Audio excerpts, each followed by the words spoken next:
Good morning. Happy Sunday. A question that's been asked me a lot lately is my why. Why did I start doing yoga? And a lot of um, people struggle with keeping a yoga practice is remembering their why.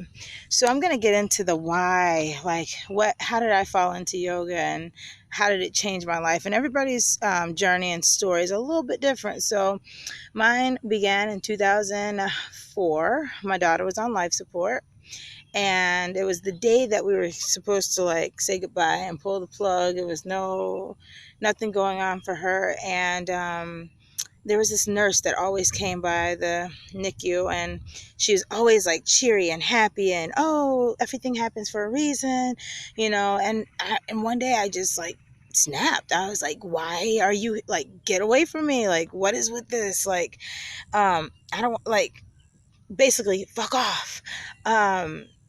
You're not making this any easier. And I needed a break from being in the hospital. For I was there for like a couple weeks straight, not showering. While we were in the hospital, I became homeless because I couldn't work, and I was kind of distant from my family because I didn't want them to see that I had failed, I guess, for lack of better words. Abusive relationship, and I just felt like everything was my fault.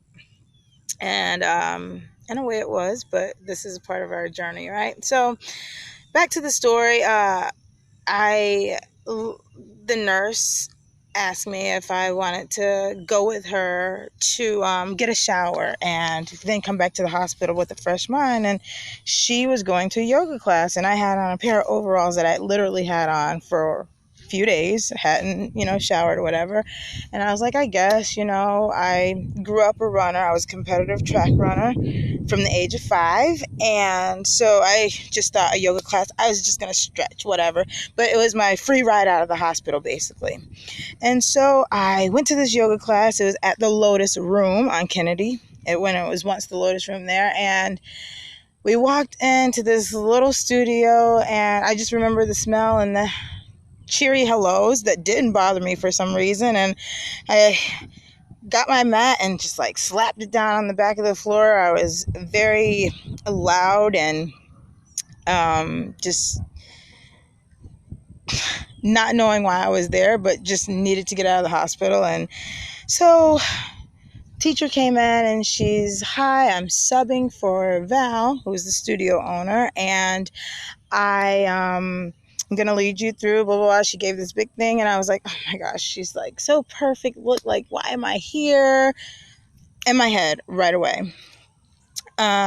So after I was in class for a little bit, I don't remember much else. I remember getting up at the very end of class and waking, like literally waking up, drooling, and everyone was gone, and the teacher was still there, and she was sitting, and her name was Chai, and she,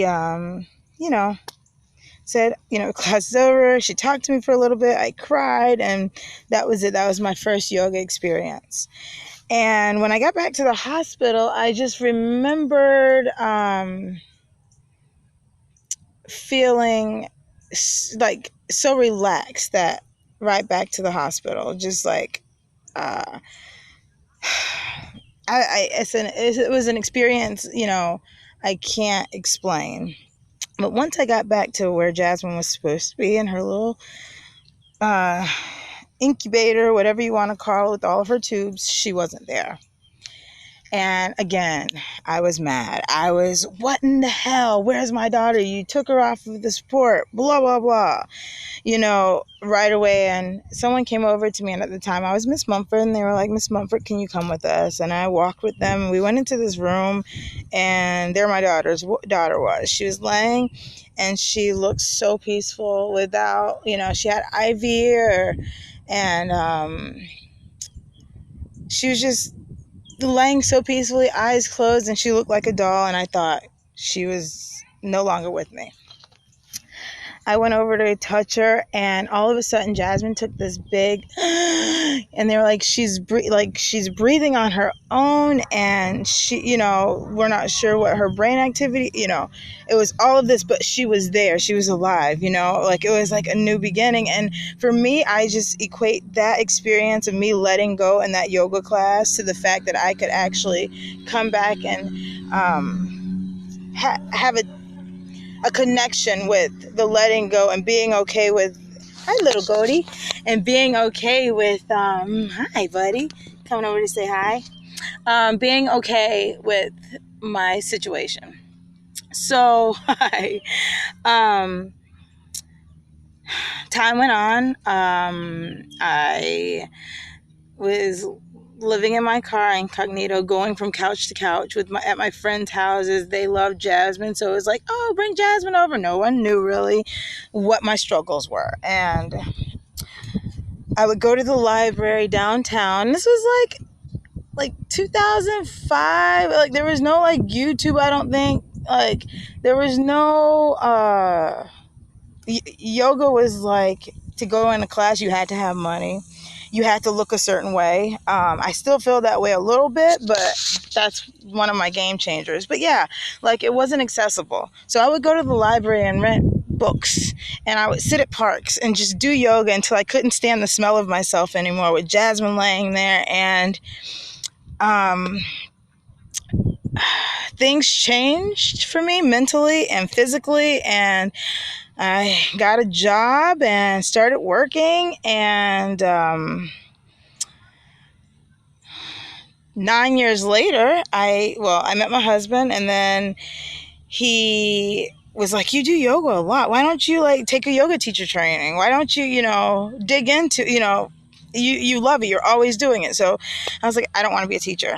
I did not like being in front of people. I did not like being vulnerable. I didn't like put myself out there, still don't, but I do it.